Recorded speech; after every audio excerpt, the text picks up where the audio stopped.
ನಮಸ್ಕಾರ ಗುರು. Extra innings Kannada YouTube ಚಾನಲ್ಗೆ ಸ್ವಾಗತ ಸುಸ್ವಾಗತ. ಏನಪ್ಪ ಇವಾಗ IPL ಒಂಥರ ಸೆಕೆಂಡ್ ಹಾಫ್, ಅದು ಟಾಪ್ 4 ಯಾರು ಬರ್ತಾರೆ ಏನು ಕತೆ ಗುರು. ಈ ಟೈಮಲ್ಲಿ ಹೆಂಗಂತಂದರೆ ಡಿಫ್ರೆಂಟ್ ಆಗಿ ನಡೀತಾ ಇರ್ತವೆ ಮ್ಯಾಚು. ಅದರಲ್ಲೂ ನಿನ್ನೆ ನಡೀತಲ್ಲ ಆ ಮ್ಯಾಚು ಯಾವುದಪ್ಪ ಅಂತಂದರೆ MI vs GT. ಈ ಮ್ಯಾಚ್ ಅಂತೂ ಒಂಥರ ಡಿಫ್ರೆಂಟ್ ಆಗೈತು ಅಂತ ಹೇಳ್ಬೋದು ಗುರು. ಈ ಕಡೆ ಹೆಂಗಂತಂದರೆ ಶುಭ್ಮನ್ ಗಿಲ್ ಅವರು ಟಾಸ್ ಗೆದ್ದುಬಿಟ್ಟು GT ಅವರು ಬೌಲಿಂಗ್ ತಗೋಣ ಗುರು ವಾಂಖೇಡೆ ಸ್ಟೇಡಿಯಮಲ್ಲಿ ಅಂತ. ವಾಂಖೇಡೆ ಸ್ಟೇಡಿಯಮಲ್ಲಿ ಬೌಲಿಂಗ್ ತಗೋತಾರೆ ಇವರು ಟಾಸ್ ಗೆದ್ದುಬಿಟ್ಟು. ಈ ಕಡೆ ಮುಂಬೈ ಇಂಡಿಯನ್ಸು ಅವ್ರ ಕಡೆಯಿಂದ ರೇನ್ ರಿಕಲ್ಟನ್ ಮತ್ತು ರೋಹಿತ್ ಶರ್ಮಾ, ನಮ್ಮ ರೋಹಿತ್ ಕಾಕ ಇಬ್ಬರು ಬರ್ತಾರೆ. ಬಟ್ ರೋಹಿತ್ ಕಾಕ ಆಮೇಲೆ ರೇನ್ ರಿಕಲ್ಟನ್ ಇಬ್ಬರ ಕಡೆಯಿಂದ ಏನೂ ಮಾಡೋಕ್ಕಾಗಲ್ಲ ಗುರು. ಫಸ್ಟ್ ಓವರಲ್ಲೇ ನಮ್ಮ DSP ಸೋರು ಅವ್ರದ್ದು ಹಾವಳಿ ನಡೆಯುತ್ತೆ. ಯಾಕಂತಂದರೆ ಈ ಕಡೆ ರಿಕಲ್ಟನ್ನ ಔಟ್ ಮಾಡಿಬಿಡ್ತಾರೆ.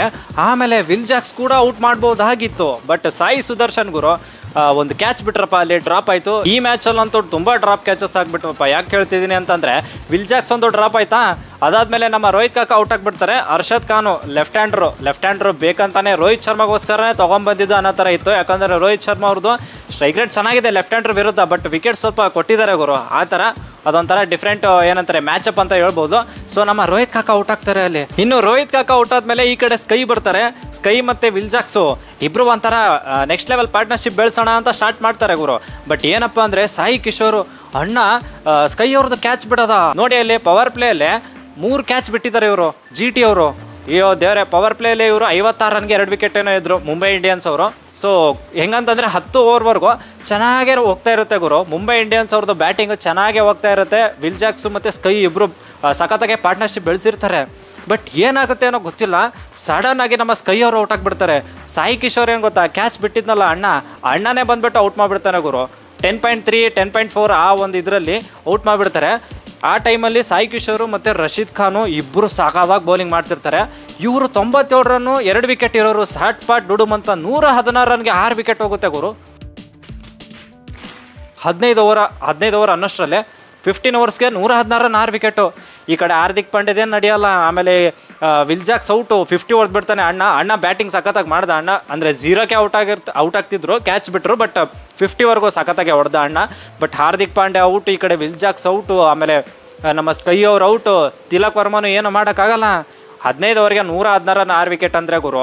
ಲಾಸ್ಟ್ 5 ಓವರಲ್ಲಿ ಗ್ಯಾಪಲ್ಲಿ ಇನ್ನೊಂದು 2 ವಿಕೆಟ್ ತೆಗೆದ್ರೆ ಬೇಗ ಇವರು GT ಅವರು ಆಲ್ಮೋಸ್ಟ್ 140ಕ್ಕೆ ಆಲ್ ಔಟ್ ಮಾಡ್ಬೋದೇನಪ್ಪ ಅಂತ ಅನ್ನಿಸ್ತಾ ಇತ್ತು.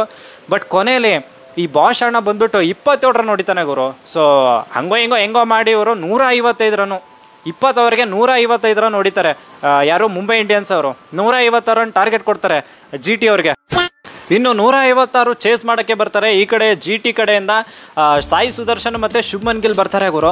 ಸೊ 156 ಚೇಸ್ ಅಂದರೆ ಇವರು GT ಅವರು ಈಸಿಯಾಗಿ ಚೇಸ್ ಮಾಡ್ತಾರಪ್ಪ. ಅದರಲ್ಲೂ ಸ್ಪೆಷಲಿ ಟಾಪ್ 3 ಬ್ಯಾಟ್ಸ್ಮನ್ಸ್ ಏನಿದಾರಲ್ಲ ಇವರು ಅಂತೂ ರಚ್ಕೆದ್ಬಿಟ್ಟು ಆಡ್ತಾರೆ.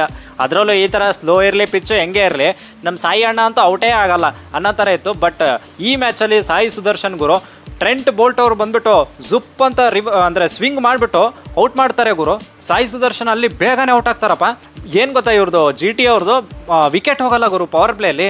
ಬಟ್ ಏನಪ್ಪ ಅಂತಂದರೆ ರನ್ಸ್ ಕಡಿವಾಣ ಹಾಕ್ತಾರೆ ಮುಂಬೈ ಇಂಡಿಯನ್ಸ್ ಅವರು. 6 ಓವರ್ಸ್ಗೆ ಕೇವಲ 29 ರನ್ ಕೊಡ್ತಾರೆ ಗುರು. 6 ಓವರ್ಸ್ಗೆ 29 ಫಾರ್ 1 ಇರ್ತಾರೆ ಇವರು. ಈ ಕಡೆ ಹಾರ್ದಿಕ್ ಪಾಂಡ್ಯ ಅಣ್ಣಂದಂತೂ ಈ ಮ್ಯಾಚಲ್ಲಿ ಏನು ನಡೀಲೇ ಇಲ್ಲ. ಒಂಥರ ದಿನನೇ ಒಂಥರ ಬೇಜಾರಾಗಿರುವಂಥ ದಿನ ಅಂತ ಹೇಳ್ಬೋದು ಅವ್ರಿಗೋಸ್ಕರ. ಯಾಕಂತಂದರೆ ಅಲ್ಲಿ 18 ರನ್ ಕೊಡ್ತಾರೆ ಗುರು. ನೋ ಬಾಲ್ ಎಲ್ಲ ಹಾಕ್ತಾರೆ ಓವರಲ್ಲಿ, ವೈಡ್ ಎಲ್ಲ ಹಾಕ್ತಾರೆ. ಒಂಥರ 11-12 ಬಾಲ್ ಏನೋ ಹಾಕ್ತಾರಪ್ಪ. ಅಲ್ಲಿಂದ ಇವ್ರಿಗೆ GT ಅವ್ರಿಗೆ ಮೊಮೆಂಟಮ್ ಸಿಗುತ್ತೆ. ಬಟ್ ಈ ಮೊಮೆಂಟಮ್ನ ಸಡನ್ನಾಗಿ ಸಟ್ಪಟ್ ಡುಡುಮ್ ಅಂತ ಬ್ರೇಕ್ ಮಾಡಿದ್ದು ಯಾರಪ್ಪ ಅಂದರೆ ಅಶ್ವಿನಿ ಕುಮಾರ್ ಅಣ್ಣ ಅಂತೂ ಯಾವ ಥರ ಬೌಲಿಂಗ್ ಮಾಡ್ದ ಅಂದರೆ, ಯಾಕಂತಂದರೆ ಬಟ್ಲರ್ ಇನ್ನೇನು ಸೆಟ್ ಆಗಿರ್ತಾರೆ, ಇನ್ನೂ ದಬ ಅಂತ ಹೊಡೆಯೋಕೆ ಸ್ಟಾರ್ಟ್ ಮಾಡಬೇಕು ಅಂತಿರ್ತಾರೆ. ಬಟ್ ಆ ಟೈಮಲ್ಲಿ ಅಶ್ವಿನಿ ಕುಮಾರ್ ಬಂದುಬಿಟ್ಟು ಬಟ್ಲರ್ನ ಔಟ್ ಮಾಡಿಬಿಡ್ತಾರೆ.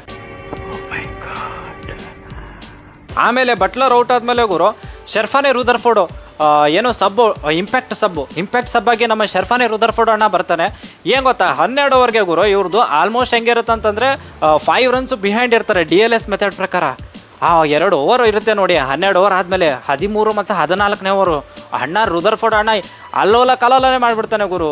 2 ಓವರಲ್ಲೇ 6 ಏನೇನೋ ಹೊಡ್ಕೊಂಡು ಯಪ್ಪ ಕ್ರೇಜಾಗಿ ಬ್ಯಾಟಿಂಗ್ ಮಾಡ್ದ ಅಣ್ಣ ಆ ಟೈಮಲ್ಲಿ.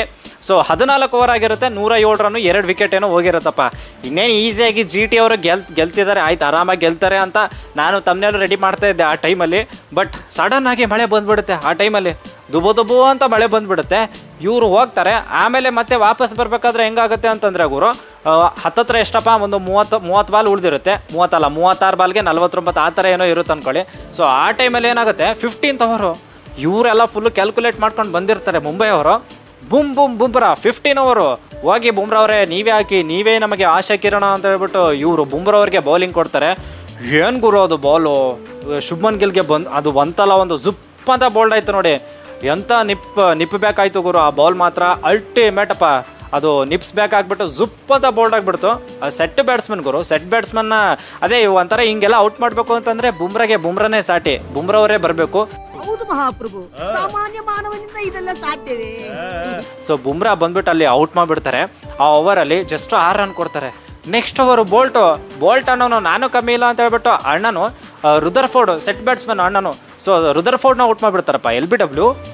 ಆಯ್ತು ಇನ್ನೇನು ಗುರು 18 ಓವರು 132 ರನ್ನು 6 ವಿಕೆಟ್ ಹೋಗಿರುತ್ತಪ್ಪ ಇವ್ರಿಗೆ. ಸೊ ಲಾಸ್ಟ್ 2 ಓವರಲ್ಲಿ ಏನಪ್ಪ ಹತ್ತತ್ರ ಒಂದು 24 ರನ್ ಬೇಕಾಗಿತ್ತು. ಬಟ್ ಸಡನ್ ಆಗಿ ಆವಾಗ ಮತ್ತೆ ಮಳೆ ಬರುತ್ತೆ ಗುರು. ಇದು ಒಂಥರ ಹೆಂಗಂದ್ರೆ 11 50 ನಿಮಿಷ ಏನೋ ಆಗಿರುತ್ತೆ. ಆ ಟೈಮಲ್ಲಿ ಮಳೆ ಬಂದರೆ ಆಲ್ಮೋಸ್ಟ್ 12:30ವರೆಗೂ ಮ್ಯಾಚ್ ಆಲ್ಮೋಸ್ಟ್ ಮುಗಿಬೇಕು, 12:25ವರೆಗೂ ಮುಗಿಬೇಕು ಅನ್ನೋ ಥರ ಇರುತ್ತೆ. ಬಟ್ ಹೆಂಗೋ ಏನೋ ಗೊತ್ತಿಲ್ಲ, ಅದೃಷ್ಟ ಅನಿಸುತ್ತೆ GT ಅವ್ರಿಗೆ. ಹಿಂಗೋ ಮಳೆರಾಯ ಕೃಪೆ ತೋರ್ಬಿಟ್ಟು ಮಳೆ ನಿಲ್ತು. ಅಲ್ಲಿ ಮಳೆ ನಿಂತ ಮೇಲೆ ಇವರು ನಮ್ಮ ತೇವಾಟಿ ಎಲ್ಲ ಬಂದ್ಬಿಟ್ಟು ಗ್ರೌಂಡಲ್ಲಿ ಗುರು ಮಳೆ ನಿಂತಿದೆ ಸ್ಟಾರ್ಟ್ ಮಾಡಿ ಅನ್ನೋ ಥರ ಇತ್ತು. ಸೊ ಕೊನೆಯಲ್ಲಿ ಹಿಂಗೋ ಮಾಡಿ ಲಾಸ್ಟ್ 1 ಓವರಲ್ಲಿ 15 ರನ್ ಬೇಕು ಅನ್ನೋ ಥರ ಇತ್ತು ಗುರು. 147 ರನ್ ಟಾರ್ಗೆಟ್ ಇತ್ತು ಇವ್ರಿಗೆ DLS ಮೆಥಡ್ ಪ್ರಕಾರ. ಈ ಕಡೆ ದೀಪಕ್ ಚಹರ್ ಬೌಲಿಂಗು, ನಮ್ಮ ಚಾರ್ ಅಣ್ಣ ಅಂತೂ ಫಸ್ಟ್ ಬಾಲೇ 4 ಕೊಟ್ಬಿಡ್ತಾರಪ್ಪ. ಈ ಕಡೆ ತೆವಾಟಿಯ ಫುಲ್ಲು ಕಾಮ್ ಆಗಿರ್ತಾರೆ. ಅಣ್ಣ ಅಂತೂ ಗೊತ್ತಲ್ಲ ನಿಮಗೆ, ತೆವಾಟಿಯ ಇದು ಒಂಥರ ಹೆಂಗಂದ್ರೆ ಅವ್ರಿಗೆ ರೂಢಿ ಆಗಿಬಿಟ್ಟಿದೆ. ಸೊ ಅವ್ರು ಫಸ್ಟ್ ಬಾಲೇ 4 ನಮ್ಮ ಅಣ್ಣ ತೆವಾಟಿಯ ಅಣ್ಣ. ಆಮೇಲೆ ಒಂದು ಸಿಂಗಲ್ ಬರುತ್ತೆ ಗುರು 2ನೇ ಬಾಲು. ಆಮೇಲೆ 3ನೇ ಬಾಲು ಇಲ್ಲಿ ಕಾಡ್ಜಿಯಾ ಅಣ್ಣ ಜುಪ್ ಅಂತ 6 ಹೊಡಿಬೇಕಾ? ಅದಂತೂ ಸ್ಲಾಟಲ್ಲೇ ಇತ್ತು ಬಿಡಿ, ದೀಪಕ್ ಚಹರ್ ಹಾಕಿದ್ದು 6 ಹೊಡೆದ ಅಣ್ಣ. ಓಕೆ ಆಯ್ತು ಗುರು 11 ರನ್ ಬಂತು. ಇವಾಗ 3 ಬಾಲಲ್ಲಿ 4 ರನ್ ಬೇಕಾಗಿದೆ. ಆ ಟೈಮಲ್ಲಿ ನೋ ಬಾಲ್ ಹಾಕದ ದೀಪಕ್ ಚಹರು, ನೋ ಬಾಲ್ ಹಾಕ್ದ ಅಣ್ಣ. ಅಲ್ಲಿ 1 ರನ್ ಬೇರೆ ಓಡಿದ್ರು. ಒಳ್ಳೆ ಕತೆ ಗುರು. 3 ಬಾಲ್ 4 ರನ್ ಬೇಕಾಗಿರೋದು 3 ಬಾಲ್ 2 ರನ್ ಆಯ್ತಪ್ಪ. ಆಮೇಲೆ ಒಂದು ಸಿಂಗಲ್ ಬರುತ್ತೆ ಗುರು, 2 ಬಾಲ್ 1 ರನ್ನು. ಈ ಅಣ್ಣ ನಮ್ಮ ಕಾಡ್ಜೆ ಅಣ್ಣ ಜುಪ್ಪದ ಬೌನ್ಸರ್ಗೆ ಹೊಡಿಯಕ್ಕೆ ಹೋಗ್ತಾನೆ ಅಣ್ಣ, ಕ್ಯಾಚ್ ಔಟು. 1 ಬಾಲ್ 1 ರನ್ನು ಗುರು. ಈ ಕಡೆ ಅರ್ಷದ್ ಖಾನ್ ಬರ್ತಾರೆ. ಅರ್ಷದ್ ಖಾನ್ ಅಣ್ಣ ಜುಪ್ ಅಂತ ಹೊಡಿತಾನೆ ಅಣ್ಣ. ಬಟ್ ಹಾರ್ದಿಕ್ ಪಾಂಡ್ಯ ಕೈಯಲ್ಲಿ ಹೋಗುತ್ತೆ. ನಾನು ಹೇಳ್ದಂಗೆ ಈ ಮ್ಯಾಚಲ್ಲಿ ಹಾರ್ದಿಕ್ ಪಾಂಡ್ಯ 0 ಕಾಂಟ್ರಿಬ್ಯೂಷನ್ ಅನ್ನೋ ಥರ. ಏನಪ್ಪ ಅಂದರೆ ಕೈಯಲ್ಲಿ ಹೋಗುತ್ತೆ ಗುರು, ಜುಪ್ ಅಂತ ಹೊಡೆದ್ರು ಅಣ್ಣ, ರನ್ಔಟು. ಅದೇನು ಗೊತ್ತಾ, ನೀಟಾಗಿ ಸ್ವಲ್ಪ ಬೌಲರ್ ಎಂಡ್ ಕಡೆ ಯಾರಾದರೂ ನಿಂತಿದ್ರೆ ಕೊಟ್ಟಿದ್ರೆ ಓಕೆ ಆಗಿರೋದು. ಈ ಕಡೆ ಸ್ಕೈಯವರು ಸ್ವಲ್ಪ ಲೇಟ್ ಮಾಡಿದ್ರು ರಿಯಾಕ್ಟ್ ಮಾಡೋಕೆ ಅನ್ಸುತ್ತೆ. ಬಟ್ ಆದರೂ ಆ ಟೈಮಲ್ಲಿ ಅಷ್ಟೊಂದು ಈಸಿಯಾಗಿ ರಿಯಾಕ್ಟ್ ಮಾಡೋಕ್ಕಾಗಲ್ಲ. ಬರ್ತಾಯಿದ್ರು, ಸುಮ್ಮನೆ ಸ್ವಲ್ಪ ಸ್ಕೈಗೂ ಕೊಟ್ಟಿದ್ರೆ ಮುಗ್ದೋಗಿರೋದು ಗುರು. ರನ್ಔಟ್ ಚಾನ್ಸ್ ಇತ್ತು, ಆ ರನ್ಔಟ್ ಚಾನ್ಸ್ ಮಿಸ್ ಮಾಡಬೇಕಾ? ಸೊ ಅಲ್ಲಿ 1 ರನ್ ಓಡ್ಬಿಡ್ತಾರೆ GT ಅವರು. ಕೊನೆಗೂ ಹಿಂಗೋ ಮಾಡಿ 3 ವಿಕೆಟ್ಗಳ ಭರ್ಜರಿ ಜಯ ಅಂತ ಹೇಳ್ಬೋದು GT ಅವ್ರಿಗೆ. ಒಟ್ಟಿನಲ್ಲಿ ಅದೇ ಇದು ಒಂಥರ ಡಿಫ್ರೆಂಟ್ ಮ್ಯಾಚು ಗುರು. ಮಳೆಯಲ್ಲಿ ಕ್ರಿಕೆಟ್ ಜೊತೆಯಲ್ಲಿ ಅನ್ನೋ ಥರ ಆಗ್ಬಿಡ್ತು. ಕೊನೆಯಲ್ಲಿ GT ಅವರು ಗೆದ್ರಪ್ಪ. ಇವಾಗ ಪಾಯಿಂಟ್ಸ್ ಟೇಬಲಲ್ಲಿ ಅಗ್ರಸ್ಥಾನದಲ್ಲಿದ್ದಾರೆ GT ಅವರು. ನಂಬರ್ 4 ಅಂದರೆ 4ನೇ ಸ್ಥಾನದಲ್ಲಿದ್ದಾರೆ ಇವಾಗ ಮುಂಬೈ ಇಂಡಿಯನ್ಸ್ ಅವರು. ಬಟ್ 12 ಮ್ಯಾಚ್ ಆಡಿದ್ದಾರೆ. ಸೊ ನೆಕ್ಸ್ಟು 2 ಮ್ಯಾಚ್ ಏನಿದೆ ಅಲ್ಲ, ಅದರಲ್ಲಿ ಮಿನಿಮಮ್ 1 ಅಂತೂ ಗೆಲ್ಲೇಬೇಕು. ನೆಟ್ ರನ್ ರೇಟ್ ಸ್ವಲ್ಪ ಮ್ಯಾಟ್ರ್ ಆಗುತ್ತೆ, ಬಟ್ ಇವ್ರದ್ದು ನೆಟ್ ರನ್ ರೇಟ್ ಚೆನ್ನಾಗೇ ಇದೆ. ಬಟ್ 2 ಗೆದ್ದರೆ ಸ್ವಲ್ಪ ಏನೋ ಗುರು ಸ್ವಲ್ಪ ಸುಭದ್ರ ಸ್ಥಿತಿ ಅಂತ ಹೇಳ್ಬೋದು. ಆದರೆ ಇವಾಗ KKR LSG ಬಿಡಿ, ಬಟ್ ಅಂದರೆ LSGನೂ ಬರ್ಬೋದು ಹೇಳೋಕ್ಕಾಗಲ್ಲ. ಬಟ್ KKR ಮತ್ತು DC ಎರಡೂ ತಂಡಗಳಿಗೆ ಖುಷಿಯಾಗಿರುತ್ತೆ ಗುರು ಮುಂಬೈ ಇಂಡಿಯನ್ಸ್ ಸೋತಿರೋದು. ಸೊ ಇವಾಗಂತೂ ಪಾಯಿಂಟ್ಸ್ ಟೇಬಲ್ ಅಂತೂ ಆ ಕಡೆ ಈ ಕಡೆ ಅಲ್ಲಲ್ಲ ಕಲ್ಲಲ್ಲ ಆಗಿರುತ್ತೆ. ಆಮೇಲೆ ಅಗ್ರಸ್ಥಾನದಲ್ಲಿದ್ದಾರೆ GT ಅವರು. ಸೊ ಇವರು ಸ್ವಲ್ಪ ಟಾಪ್ 1 ಟಾಪ್ 2 ಅಂತೂ ಫಿಕ್ಸ್ ಬರ್ತಾರೆ ಅಂತ ನನಗನ್ಸುತ್ತೆ. ಆಮೇಲೆ ನಮ್ಮ RCB ಅವರು ಸೈಕಾಗಿ ಆಡ್ತಿದ್ದಾರೆ. ಸೊ ಟಾಪ್ 1 ಟಾಪ್ 2 ಅಲ್ಲೇ ಇರಬೇಕು ನಮ್ಮ RCB ಅವರು ಅಂತ. ಯಾಕಂತಂದರೆ ಈ ಕಡೆ ಪಂಜಾಬು DC ಮತ್ತು ಮುಂಬೈ ಇವ್ರು 3 ಟ್ರಯಾಂಗುಲರ್ ಸೀರೀಸ್ ಏನೋ ಆಡೋ ಥರ ಇದೆ ಗುರು. ಯಾಕಂತಂದರೆ ಇವ್ರು 3 ಟೀಮ್ಗಳ ಮಧ್ಯೆನೇ ನಡೀತಾ ಇದ್ದಾವೆ ಮ್ಯಾಚು, ನೆಕ್ಸ್ಟ್ ಎಲ್ಲ ಬರೋ ಮ್ಯಾಚಸ್ಸು. ಸೊ ಒಂಥರ ಇಂಟ್ರೆಸ್ಟಿಂಗ್ ಆಗಿದೆ. ಟಾಪ್ 4 ಯಾರು ಬರ್ತಾರೆ ಅಂತ ಕುತೂಹಲ ಅಂತೂ ಮೂಡಿಸಿದೆ. ಆ್ಯಂಡ್ ಈ ಪಂದ್ಯದ ಬಗ್ಗೆ ನಿಮ್ಗೇನು ಅನಿಸ್ತಪ್ಪ ಅಂತ ಪ್ಲೀಸ್ ಕಮೆಂಟ್ ಬಾಕ್ಸಲ್ಲಿ ತಿಳಿಸಿ. ಒಂಥರ ಡಿಫ್ರೆಂಟ್ ಆಗಿತ್ತಲ್ವ? ಸೊ ನಿಮ್ಗೇನು ಅನಿಸ್ತು ಅಂತ ಕಮೆಂಟ್ ಬಾಕ್ಸಲ್ಲಿ ತಿಳಿಸಿ. ಆ್ಯಂಡ್ ನಾವು ಲೈವ್ ಇರ್ತೀವಿ ಗುರು, ಇವತ್ತು ಲೈವ್ ಬರ್ತೀವಿ, ಮ್ಯಾಚ್ ಮುಗಿದ್ಮೇಲೆ ಬರ್ತೀವಿ. ಅಲ್ಲಿವರೆಗೂ ಈ ವಿಡಿಯೋ ನಿಮಗೆ ಇಷ್ಟ ಆದರೆ ಪ್ಲೀಸ್ ಲೈಕು ಶೇರು ಸಬ್ಸ್ಕ್ರೈಬ್ ಮಾಡಿ, ಮಾಡದೇ ಇರೋರು ಪ್ಲೀಸ್ ಮಾಡಿ ಅಂತ ಹೇಳ್ತಾ that's it for the day. Bye. ಜೈ ಕರ್ನಾಟಕ.